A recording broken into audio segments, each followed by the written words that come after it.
Early today, as we mentioned, Space Station Commander Kevin Ford was at work in the Destiny Laboratory. He powered up the Robonaut experiment and set up the cameras so it could record Robonaut's actions during ground-commanded activities.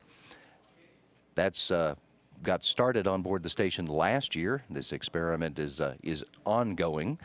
Right now, Ford is disassembling Robonaut and preparing to stow it before its next work session. In order to learn more about this robot and its work on the station, I'm joined here in the flight control room this morning by Dr. Ron Diffler. He is the Robonaut project lead based here at the Johnson Space Center in Houston. Good morning. Thanks for being here. Well, thank you, Pat. How and when did you become involved in the Robonaut project? I started in the late 1990s. My first job was actually working on the design of the forearm and the hand. After we completed the design of it, I worked quite a bit on the control system. Later on in the project, I became the hand subsystem lead, then moved on to become first the deputy project lead, then the project lead in the early 2000s. When did the design really get started? Well, that was for the first Robonaut, Robonaut 1, which is not in space. It was a prototype for the ground. We started working on Robonaut 2 in 2007. That was the beginning of our partnership with General Motors. And just to give a sense of how long it sometimes takes for these things to develop, how has a partnership with General Motors helped in the development? Oh, it's been an excellent partnership. It's allowed us to combine our resources with General Motors to build a better Robonaut system, the one that we have in space, than we could have done independently. By pooling our resources, we took advantage of the skills in both areas and allowed us to produce a system that's been doing very well on orbit. How would you describe the overall goals of this project? What are you trying to accomplish with the Robonaut in space? Well, our goal is to provide another tool for the space station community. As my boss likes to say, another pair of hands to help out on board the space station. We have the robot up there right now as a fixed system on a stanchion, just an upper body. And we are going through a variety of tests to verify that it can perform the way we expect it to do many of the tasks that it was able to do on the ground. This is all a precursor for later having the robot go mobile and helping inside the space station. But how has it gone so far? It's gone very well. We, as you mentioned, it was sent up there in 2011. And actually, 2011. We've been working with it now on space station for a little more than a year. We went through our checkout, which went very well. We've completed free space tasks. We've done our first interaction with the crew, human-robot interaction, which was a big thing for us. We've been working on the task panel, some of which you saw that activity today. We've also had a chance to work with our first tool on station, actually an airflow meter. With that device, we were able to send back data that normally isn't received on the ground, which was a great thing to help out providing even more information back to the crew, back to the support personnel that are helping the crew perform their tasks in space. What was the task with the airflow meter? What did Robonaut have to actually do? Well, normally a few times a year the crew uses a wand and a meter, and they measure the airflow coming out through the vents in various parts of the space station. Actually, a perfect job for a robot. Nothing can hold something still better than a robot, as you might expect. In this case, we had the robot hold the wand and the meter, and what was unique about this particular situation is that normally the crew averages out the values they see on the meter and then sends down a few numbers to the ground. Here, the people on the ground were able to look through the robot's eyes using the robot's camera system and see real-time data coming through the air vents. And that was really cool because that was data they had never seen before. We've seen video over today and yesterday of the view from Robonaut's eye. Is the point of that to allow the ground to see what Robonaut sees, or is it registering data that's recorded itself? Well, there are actually multiple camera systems. The ones we're seeing on the ground right now are the ones we would use when a person directly controls the robot. That can be done a couple different ways. On the ground, we are performing experiments, and the people on the ground can see the robot perform their tasks with real-time data. That, of course, allows for a more expedited task. Also, when the crew will in the future don what we call teleoperation gear. They wear a variety of gloves and other sensors, and as they move around, the robot will track their position. When they're doing that, they'll be able to put on a helmet-like device, and they'll see through those same robot eyes so they can have a good perspective as they're performing tasks, basically mated to the robot. They're controlling the robot's actions with their own actions. That's correct.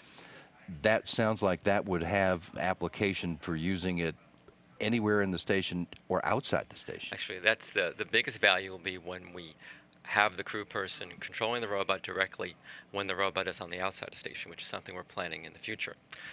We'll do experiments inside the station where we'll practice this technique where the human and the crew person and the robot are right near each other as we develop that and be sure that it works well in the zero-G environment.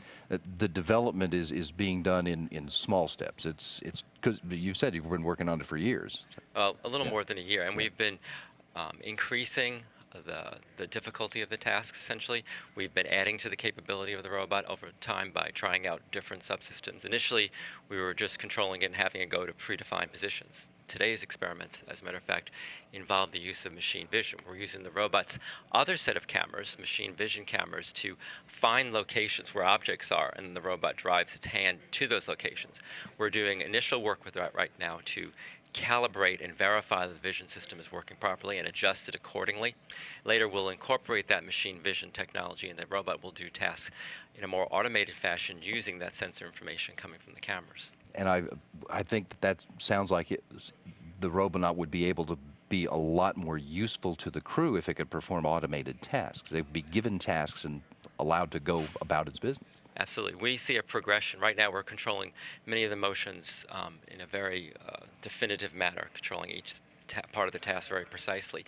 We later expect to go to a more semi-autonomous mode where the ground personnel will be doing more supervision, and then as time goes on and we gain more confidence in the system and everything is proven out, we go to even more autonomous type mode where there'd be less supervision from the ground. Why is the Robonaut only an upper body right now? Well, when we first started our work with General Motors, our focus was on manipulation, the ability to perform tasks that currently only humans can perform. So we started working with that part of the body that's involved in those types of tasks, the upper body, arms, hands, a head, to have sensor systems in it so you can see what you're doing. Um, Now we're looking towards the future where we'll need to go mobile. If we're going to be helping the crew both inside and outside the space station, we need that mobility. We're working on a pair of what we call climbing legs, which we will add to the upper body of the robot and allow it to move throughout the inside of the station initially, and then eventually outside the station, and perform the kinds of tasks that we're testing out capabilities for right now on our task board and with the tools I mentioned earlier. It occurred to me that if it had legs, you could probably make it walk. You just couldn't keep it on the ground. Couldn't keep it down on the floor of the station. And that's why we call these climbing legs, because our protocol will be that we will move from one fixed location to another. The robot will always have one leg in contact so that it'll be grounded as it's performing its task. Looking ahead, what's the next step or the next couple of steps in the development and the testing? Well, we're continuing to work with our task board, integrating first our vision data, some of which we're working on today. We'll be adding more force information to performing our tasks. Just like a human, we use a variety of sensor information to perform our tasks, vision, force data, and we're testing out those capabilities on the robot. We'll be adding more tools to our repertoire. We hope to be using a tether hook. It's just our early practice when we go EVA. And then, of course, we'll be sending up the legs and then a battery backpack so we can be untethered and start moving in the station. We expect to send those up in the later part of 2013 and start performing our first tests in early 2014 of the robot, checking out its lower body and then starting to move throughout the space station. Awkward if it's becoming self-aware and discovering its own self?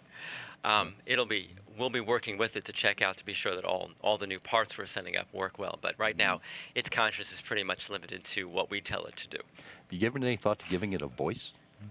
We have as a matter of fact, when you're wearing the teleoperation gear, which I mentioned earlier, and you're wearing the helmet, you'll also have a microphone.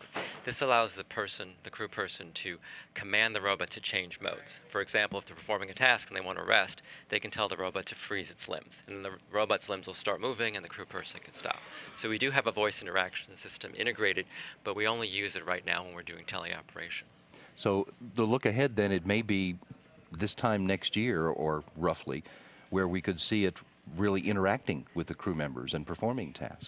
We'll definitely see it starting to take its first steps in that climbing process I mentioned. Ron, it's fascinating and it's great to watch, and I really appreciate your helping get us up to speed on what's going on with it. Thank you very much. My pleasure. Dr. Ron Diffler is the Robonaut project lead based here at the Johnson Space Center in Houston.